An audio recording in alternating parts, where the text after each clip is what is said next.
कई कई लोगों के घरों में गणेश जी की बहुत सारी फोटो हो जाती है। बहुत ध्यान दीजिएगा महाराज, कई कई लोग गिफ्ट में गणेश जी दे देते हैं। शास्त्र कहता है जिसने अपने जीवन काल में, आपको पहले भी कथा में कहा था, एक आंवले का वृक्ष, एक गणेश जी की मूर्ति, आंवले का वृक्ष, गणेश की मूर्ति, ये दो चीजें एक ऐसी हैं जिसको एक वो कुबेर का स्टेचू भी आता है, जिसको कंधे पे पोटली रखी हुई स्टेचू आता है, वो गंजा बाबा रहे सो क्या बोलते हैं, हम लोग कहते हैं कुबेर स्टेचू बोलते हैं। ये भी गिफ्ट में नहीं दिया जाता। महाराज यदि गणेश की मूर्ति, गणेश की प्रतिमा, गणेश का फोटो हम किसी को गिफ्ट में दे देते हैं तो हमारे घर की संपदा उस तारीख को लिखकर रखना, उसके बाद में धीरे धीरे छिन्न होने लगती है, संपदा टिकती नहीं है। 1 रुपया कमाओगे, 1.25 रुपया खर्च होगा। शिव महापुराण में कहा था कि आंवले का पेड़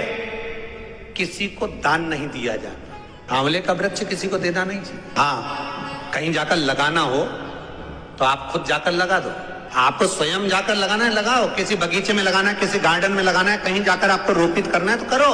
आंवले का वृक्ष उठाकर किसी को दान नहीं दिया जाता। इसलिए हिंदू धर्म में जब आंवला नवमी का उद्यापन होता है तो आंवला नवमी के उद्यापन में आंवले का चांदी का वृक्ष बनाया जाता है विष्णु पुराण के हिसाब से।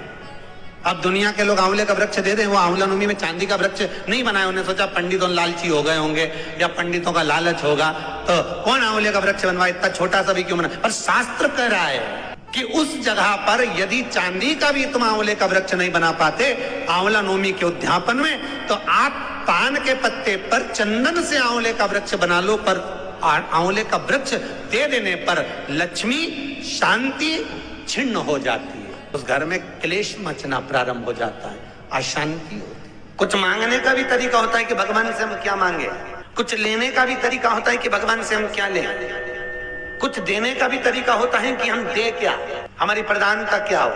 क्यों लिखा विष्णु पुराण में, क्यों लिखा शिव पुराण में, क्यों लिखा भागवत में कि 3 चीजें हमेशा सोच समझ कर दो, एक गाय, एक लक्ष्मी और एक बेटी। गाय, लक्ष्मी और बेटी, 50 बार विचार करो, उसके बाद दीजिए कि हमें किसको दे रहे हैं। 50 बार विचार करो देने से पहले क्या क्या चीज, फिर से बोल दो एक बार, गाय, लक्ष्मी और बेटी।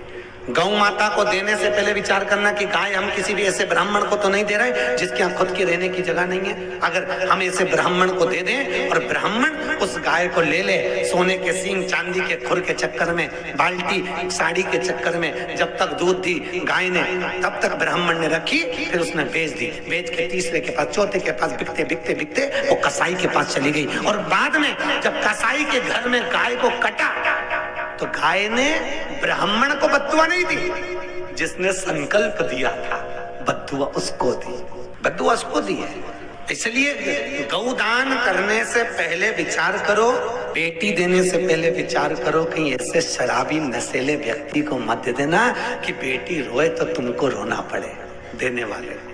और लक्ष्मी देने से पहले विचार करो कि जिसके कटोरे में दे रहे हो ये कहीं मदिरा पान में, वेश्यावृत्ति में, जुए में, मांसाहार में लगा तो नहीं रहा। अगर गौ माता गलत जगह चली जाए तो देने वाले को रोना पड़ता है, बेटी गलत जगह चली जाए तो कन्यादान करने वाले को रोना पड़ता है, और अगर लक्ष्मी किसी गलत जगह चली जाए तो दान करने वाले को रोना पड़ता है।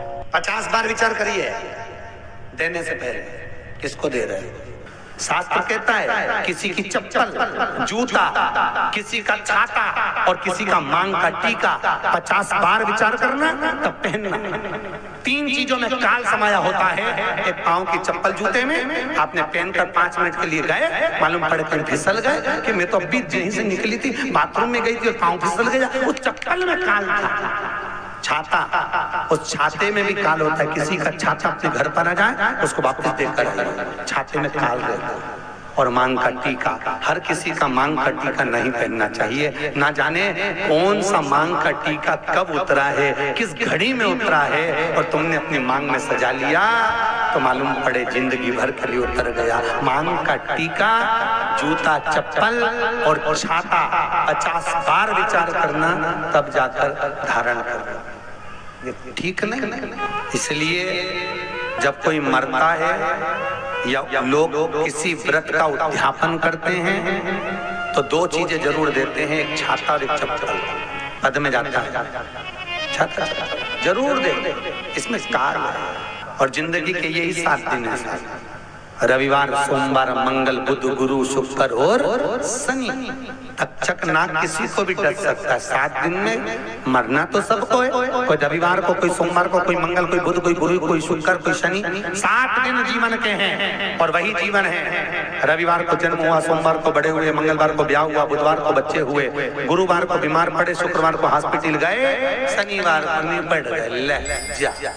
दिन ऐसे निकल गए। घर में 2 जन्म होते हैं, एक बेटे का, एक बेटी का। बेटा जन्म लेता है तो खूब नगाड़े बजते हैं, ढोलक पेटियां बजती हैं, खूब कीर्तन होता है, खूब आतिशबाजी होती है। और बेटी जन्म लेती है तो माँ पलंग पे रोती है और सास चूल्हा के पास रोती है। बेटी हो गई, सास चूल्हा के पास, माँ पलंग पर और सास चूल्हे के पास। बेटी का जन्म हो गया। बेटे का जन्म भाग्य से होता है। कैसे होता है बोलो जम के?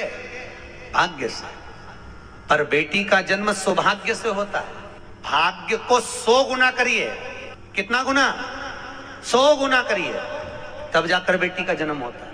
एक मित्र निकल कर जा रहा था, उसने दूसरे मित्र से पूछा, क्यों रे बहुत दिन बाद दिख रहा है, क्या बात है, कहाँ रह रहा है? मैं पूना में रह रहा हूँ। और तू यहाँ अमरावती में? हाँ मैं अमरावती में। बच्चे कितने हैं? मेरी 2 लड़की है, एक ये। दोनों का हाथ पकड़ा था। तेरे? मेरे तो 2 लड़के हैं, भगवान की कृपा है, मेरे यहाँ लड़की नहीं हुई। पूना वाला बोला, मेरा भगवान की कृपा, मेरे यहाँ अच्छा हुआ लड़की नहीं हुई। तो उसने पूछा लड़की नहीं हुई इससे मतलब क्या? अरे अच्छा हुआ लड़की नहीं हुई, लड़की हो जाती माँ बाप ध्यान रखना पड़े, कॉलेज जाए, स्कूल जाए, छोड़ने जाओ, यहाँ जाओ, वहां जाओ। लड़का हो गया, कहीं पे भी जाए, अपने क्या करना। अच्छा हुआ मेरे यहाँ लड़की नहीं हुई। लड़की का जो पिता था उसकी आंख में आंसू भर गए। मेरी 2 बेटियां हैं।